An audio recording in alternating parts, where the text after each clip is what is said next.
Chapter 4 God's Man, Moses.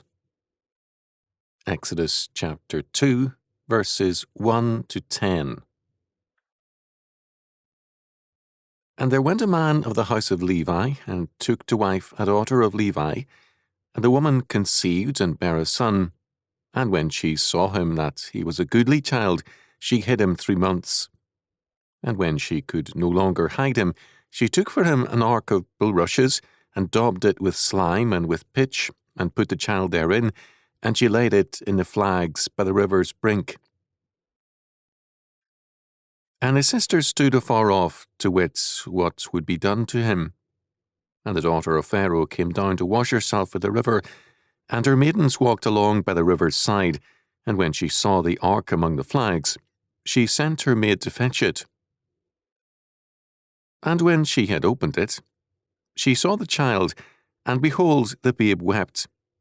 And she had compassion on him, and said, This is one of the Hebrews' children. Then said his sister to Pharaoh's daughter, Shall I go and call to thee a nurse of the Hebrew women, that she may nurse the child for thee? And Pharaoh's daughter said to her, Go. And the maid went and called the child's mother. And Pharaoh's daughter said unto her, Take this child away, and nurse it for me, and I will give thee thy wages. And the woman took the child and nursed it. And the child grew, and she brought him unto Pharaoh's daughter, and he became her son.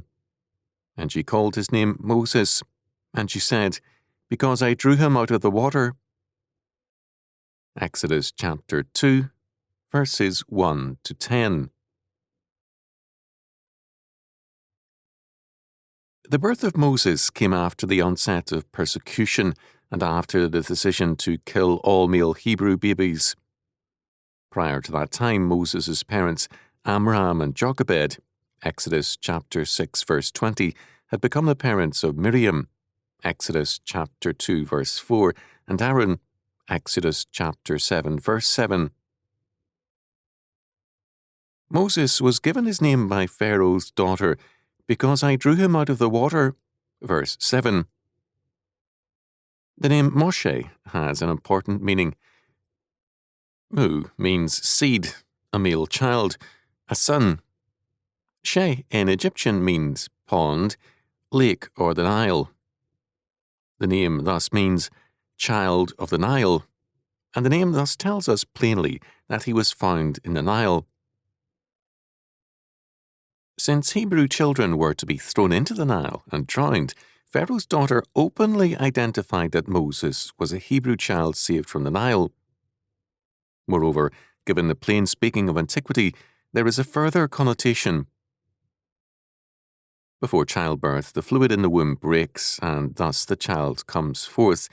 Pharaoh's daughter said that her son came out of the waters of Egypt's life-giving stream.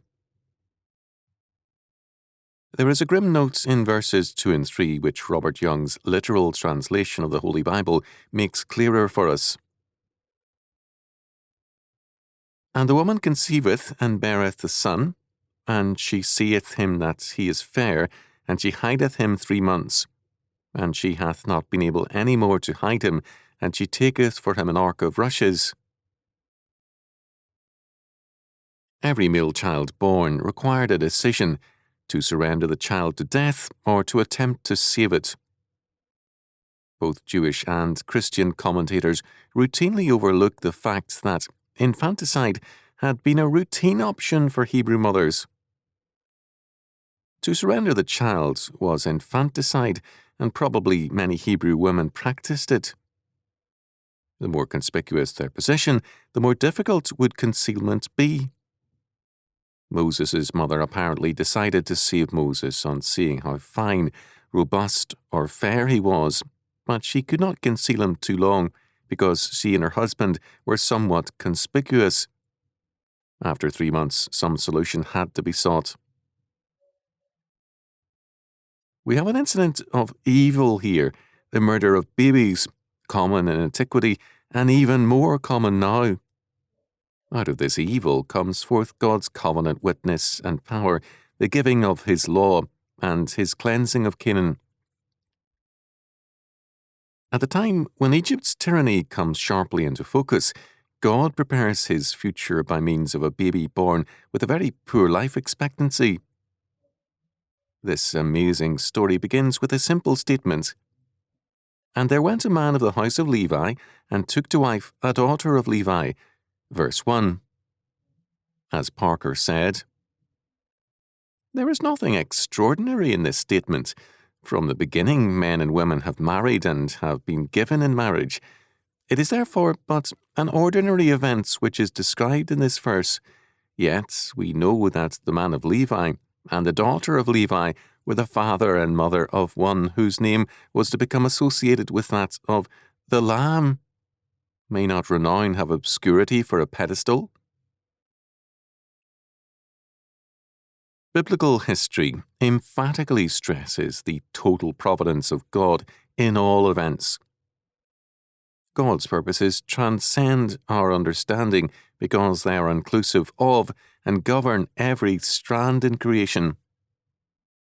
Ulla observed, God, by reason of his power over the world, can never be unjust, for the world is not a thing alien to him, a thing entrusted to him by another, but his own possession, and all life therein is derived from his breath.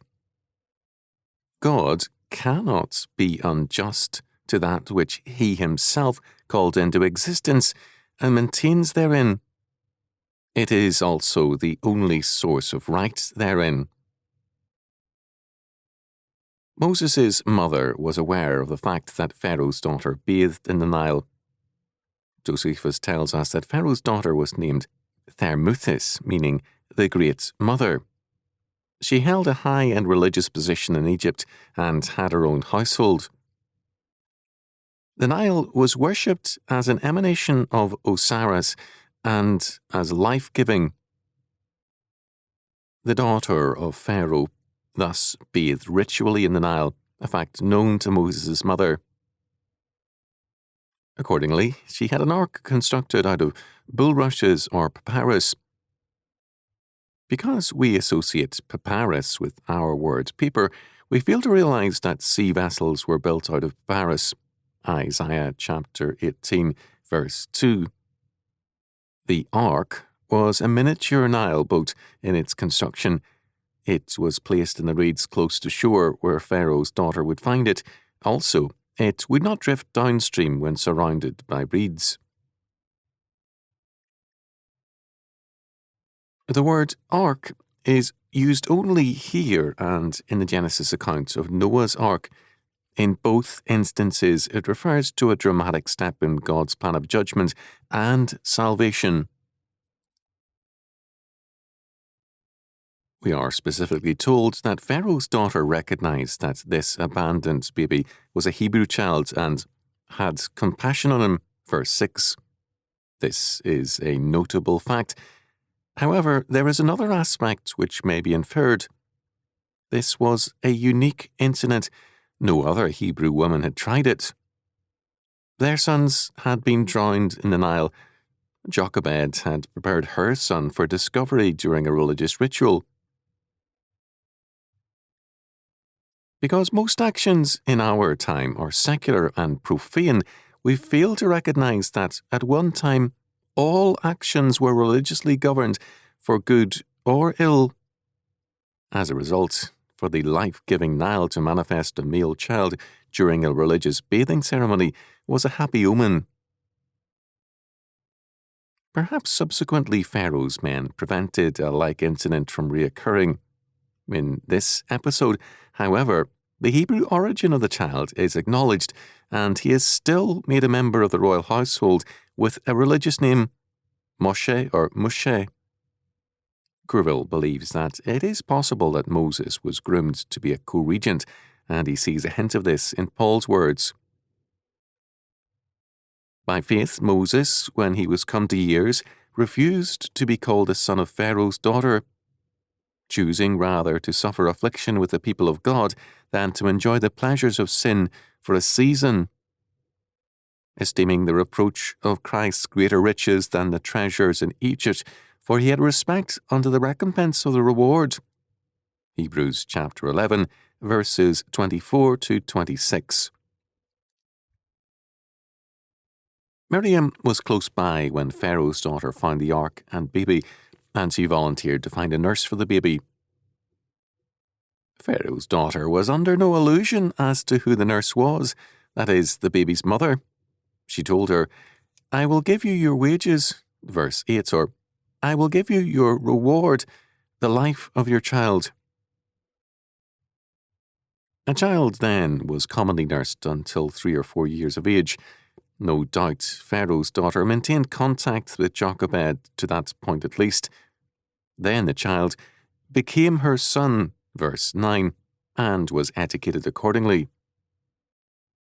This would mean instruction in astronomy, theology, medicine, mathematics, and more, virtually everything that was part of the intellectual domain of the civilized world at that time. Moses, thus, was born of his people in a time of deadly persecution. In his rearing, he was a prince of Egypt.